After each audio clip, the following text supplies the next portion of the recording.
नमस्कार सभी को। तो कैसे हैं आप सब? आई होप आप सभी अच्छे होंगे। मैं भी ठीक हूँ। Welcome to my channel midnight film love story में। चलिए हम बिना कोई वक्त ज़ाया करे कहानी से शुरुआत करते हैं। कहानी तुम मिले तो हम बने, पार्ट 53। यहाँ प्रकाश के पिताजी और साथ ही साथ बरखा के डैड के बीच में कुछ बात होती है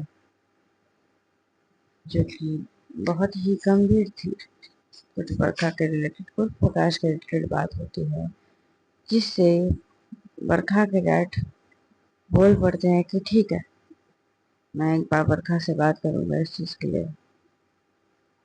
और वैसे ही होता है।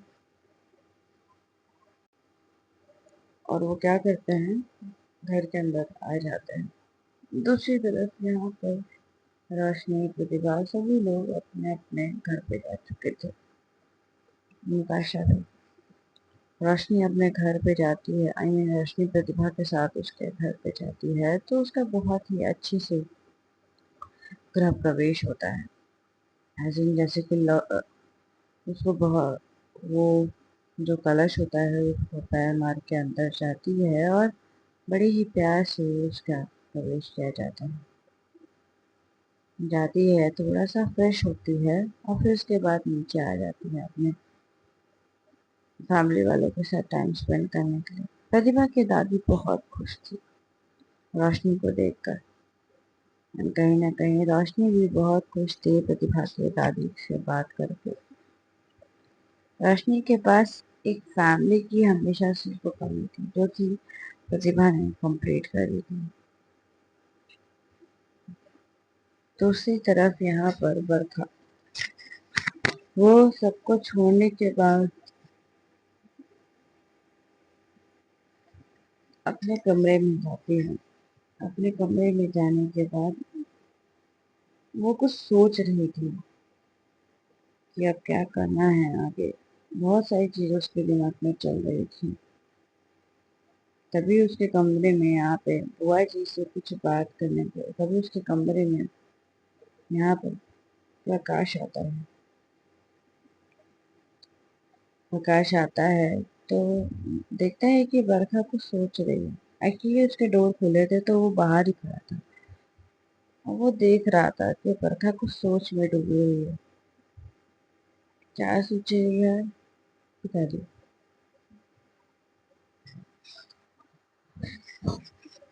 तो वो अंदर जाता है और अंदर जाते ही बोलता है, बरखा क्या हुआ? तो बोलता है कि कुछ नहीं भाई, कुछ सोच रही है। तो प्रकाश बोलता है, क्या सोच रही है?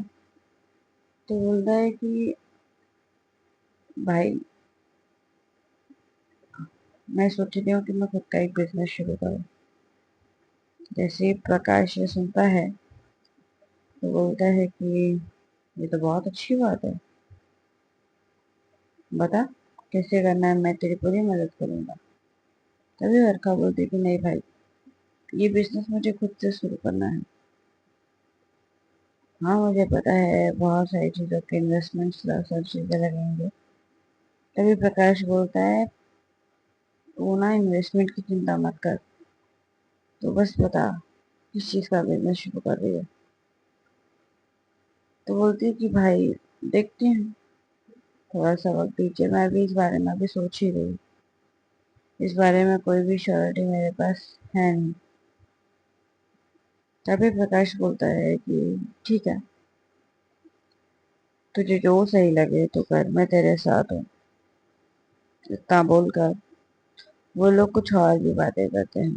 यहाँ पे बरखा बात करती है रिया के बारे में। बरखा को पता चल चुका था तो प्रकाश बोलता है कि तेरे को भी पहले से पता था?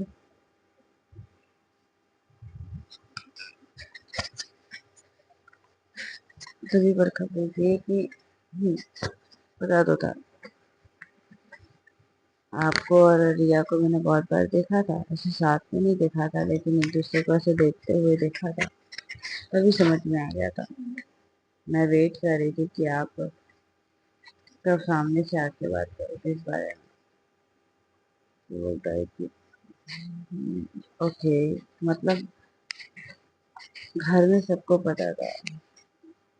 नहीं, मुझे नहीं पता था कि बुआ जी को पता है कि नहीं पता है, लेकिन मुझे पता था इस बारे में। बुआ जी को ये पता है, ये मुझे भी नहीं पता था। तो प्रकाश बोलता है कि ओके, वैसे इतना कंफ्यूजिंग क्यों बोला तुमने? तो वो लोग और भी मस्ती मजाक और बातें करने लगते हैं। कुछ चीजें प्रकाश अपने बिजनेस की बता रहा था, रिया की बता रहा था। बरखा भी सुन के उसको प्रॉपरली रिप्लाई दे रही थी। दूसरी तरफ यहाँ पर जब नताशा घर जाती है तो नताशा के पेरेंट्स उससे कुछ बात करते हैं। एक्चुअली नताशा अपने घर जाती है, फ्रेश होती है, क्योंकि शनाया अपने घर जा चुकी थी। नताशा अपने घर जाती है, फ्रेश होती है। फ्रेश होने के बाद वहां से नीचे आती है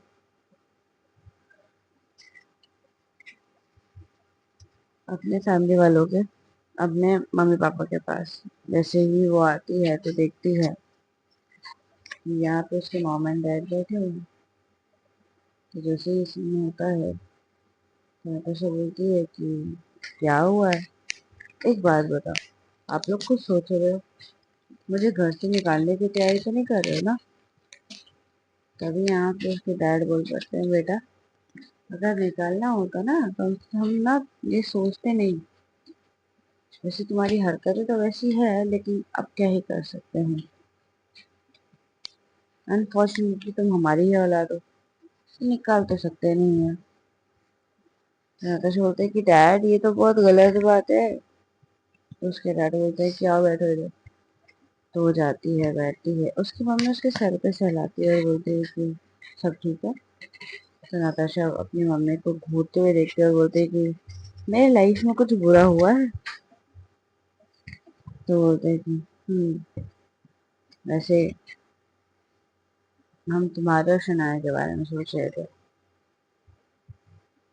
तो नताशा बोलती है एक्सक्यूज मी, शनाया के बारे में सोचना भी मत, वो सिर्फ मेरी है, वो मेरी बदली है। तो उसकी मम्मी उसके सर पे मारते बोलती है कि तुम इतनी पागल कैसे हो सकती हो, मैं तुम्हारे और शनाया के बारे में बोल रही हूँ, तुमने सुना भी नहीं प्रॉपरली। बोलती ओ अच्छा, ठीक ठीक है, इसमें मारने की क्या बात है, इतने प्यारे से बच्चे को कोई मारता है भला?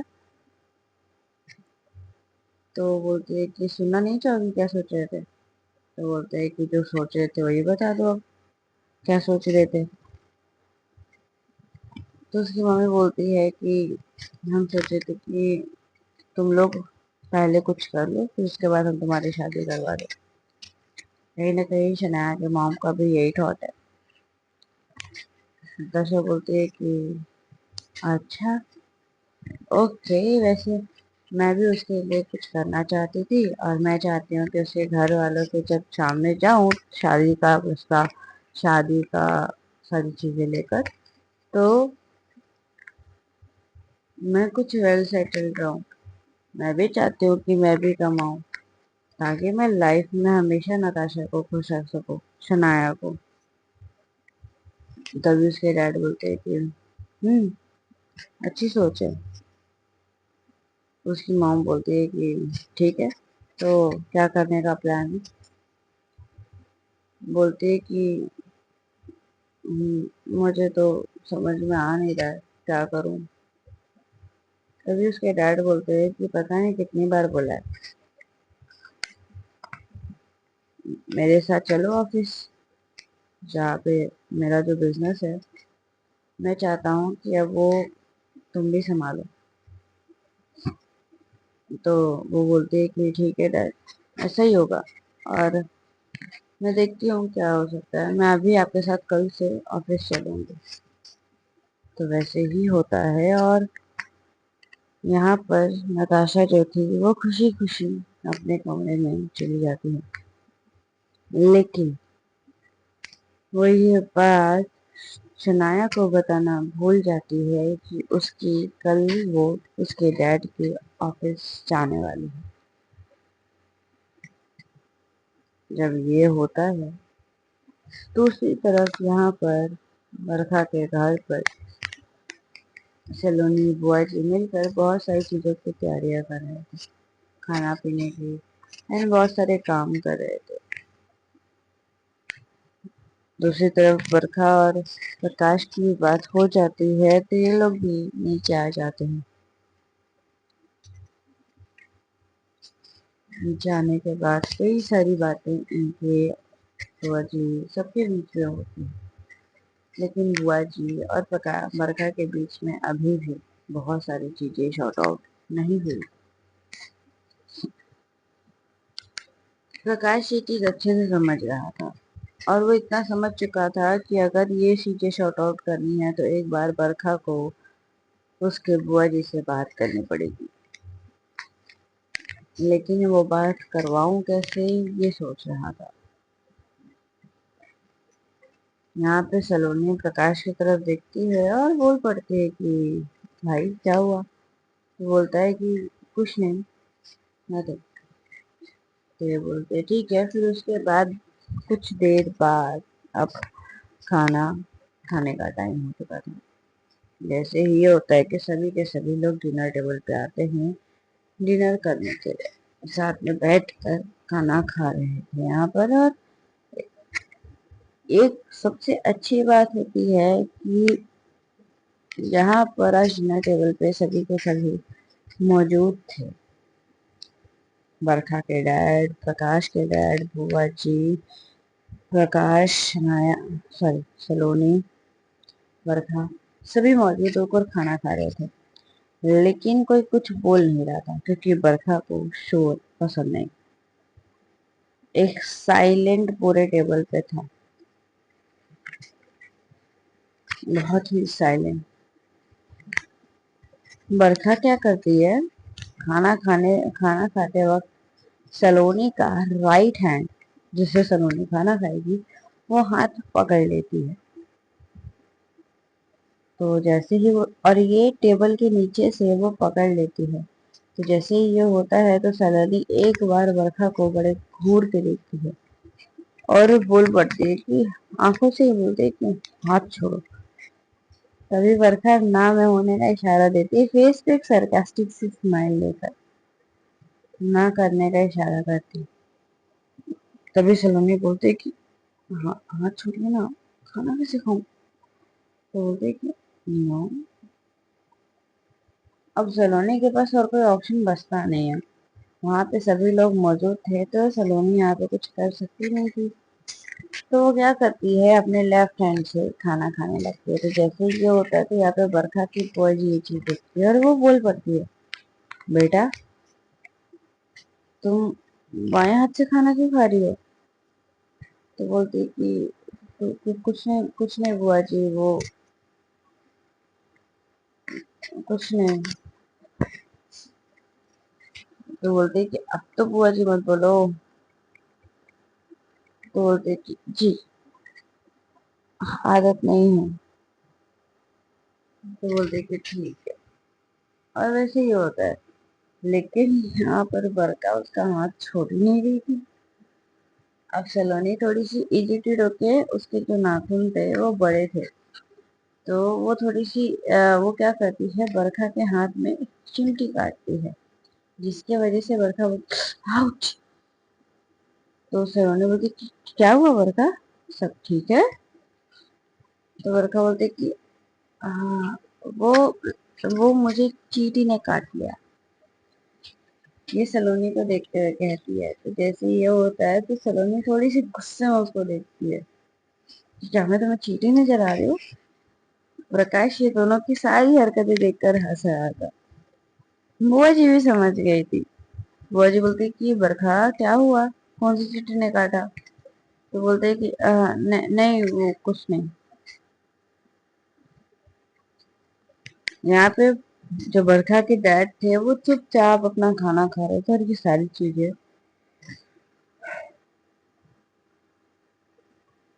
सुन रहे थे चुपचाप।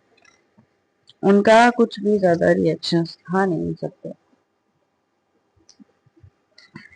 यहाँ पे जब उनका खाना खा के हो जाता है, यहाँ पे अब बरखा भी अपना खाना खा रही थी और बार बार अपने लेफ्ट हैंड से सलोनी की जो कमर थी, कमर साइड पे, वो बार बार हल्का सा चिमटी काट रही थी, जिसकी वजह से सलोनी थोड़ी सी इरिटेट हो रही थी।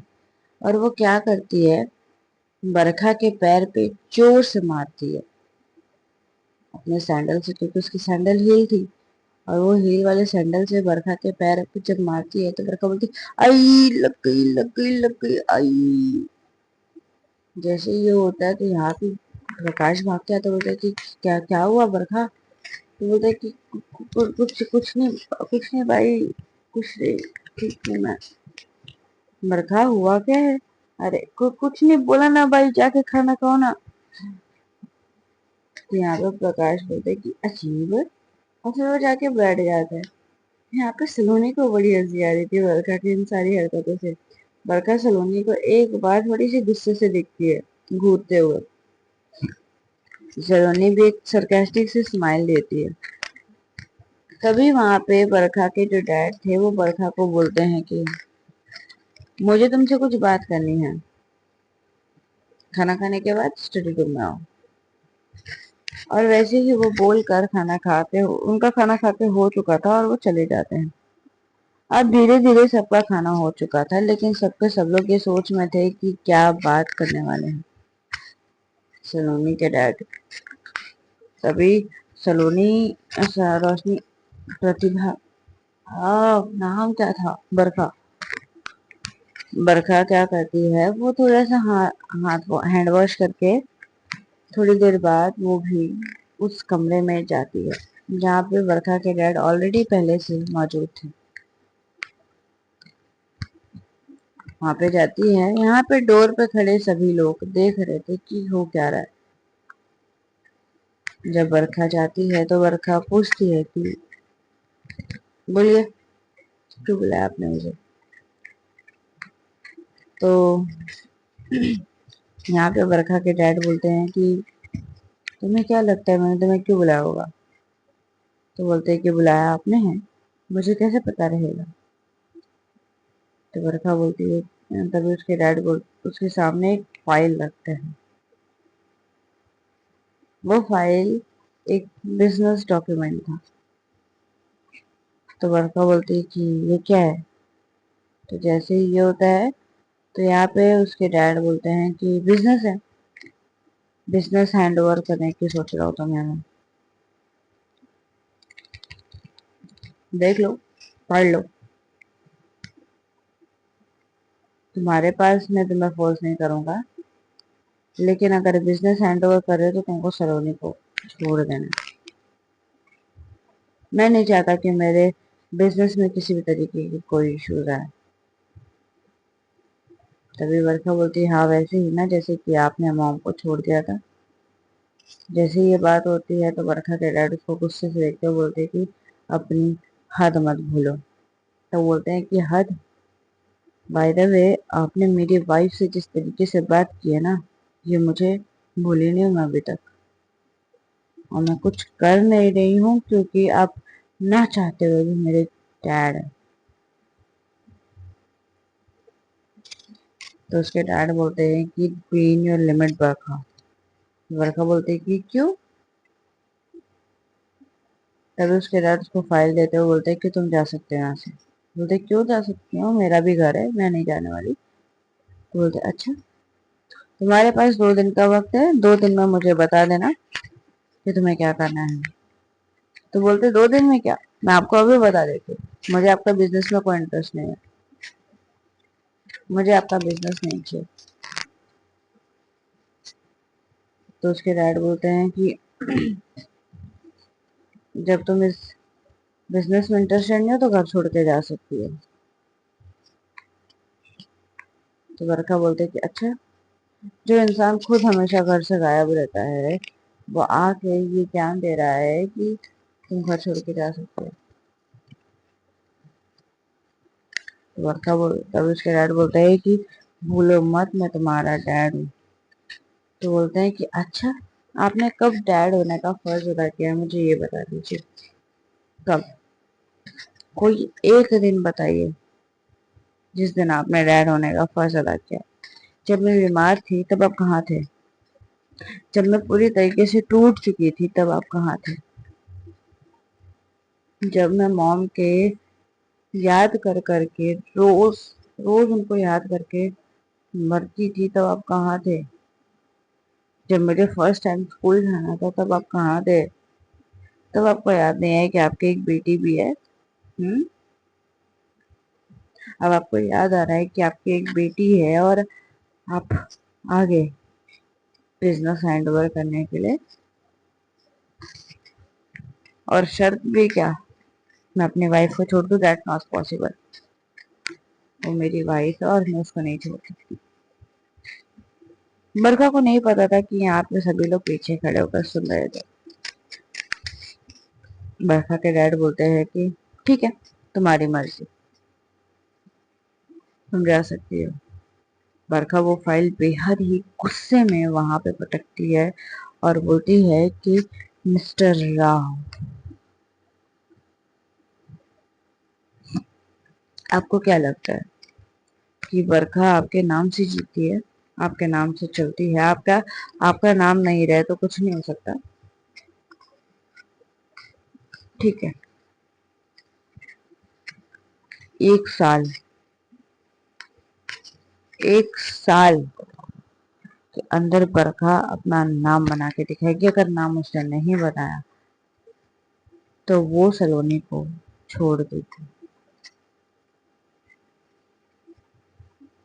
वो सलोनी से जो जो भी उनके बीच में रिश्ता है वो खत्म कर देगी। और अगर उसने नाम बनाया, उसका खुद का एक नाम रहा, तो आपको उसके प्यार को एक्सेप्ट करना पड़ेगा। और अगर उसने नाम नहीं बनाया तो आप जो चाहोगे वो बरखा करेगी। 1 साल बाद तभी उसके डैड भी गुस्से से हाथ पटकते हुए बोलते हैं कि अच्छा, तो ये बात है, तो तुम भी सुनो। 1 साल बाद तुम्हारे बैंक बैलेंस 7 लाख तक होना चाहिए। तुम्हारा खुद का पैसा होना चाहिए। तुम्हारे बैंक अकाउंट में 7 लाख से ऊपर होना चाहिए। अगर रहा 7 लाख, अगर उसके अंदर भी रहा तो सोच लेना। बरखा वहीं एक बार बड़े गुस्से से अपने डैड को देखती है और पता नहीं क्यों उसकी आंखों में थोड़े से आंसू थे, एक नफरत थी। शायद वो नफरत नहीं थी, क्योंकि कोई भी बच्चे अपने माँ बाप से नफरत नहीं कर सकते। वो अपने डैड को एक बार गुस्से से देखती है और वहां से बाहर आ जाती है। बाहर जैसे ही आती है तो देखती है सब लोग उसे देख रहे थे। अब सलोनी की आंखों में भी आंसू आ चुके थे। चलिए, आज के लिए हम अपनी कहानी पे यहीं पूर्ण विराम लगाते हैं और जानेंगे नेक्स्ट पार्ट में कि क्या होगा। अब बरखा का नेक्स्ट स्टेप होता क्या है। तब तक के लिए अलविदा दोस्तों, टेक केयर।